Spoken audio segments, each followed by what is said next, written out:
Fotografi i njohur Roland Tasho ka sjellë në Korçë një ekspozit lëvizëse të titulluar Aromë Hungarie. Janë rreth 40 fotografi të cilat janë realizuar në Hungari, duke nxjerrë në pah bukuritë dhe identitetin kulturor të Budapestit, por edhe të zonave të tjera në këtë shtet, përmes objektivit artistik të autorit. Një pjesë janë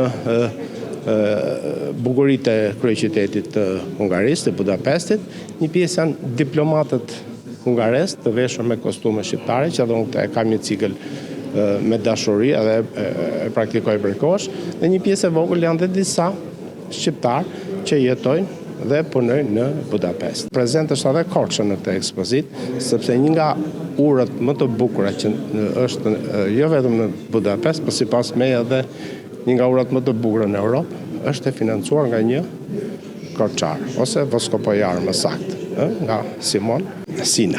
Aktiviteti u realizua me mbështetjen e ambasadës hungareze dhe Bashkisë Korçë, duke shënuar një moment të veçantë në kalendarin kulturor të qytetit.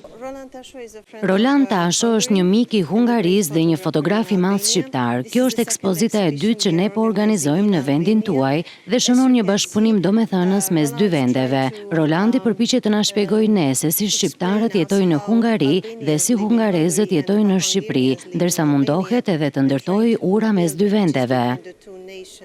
Fotografi Roland Tasho prej 42 vitesh ka nisur rrugtimin e tij fotografik, duke realizuar rreth 100 ekspozita të çelura në Shqipëri dhe jashtë saj. Ai ka botuar 16 libra fotografik dhe ka fituar 7 çmime kombëtare dhe ndërkombëtare.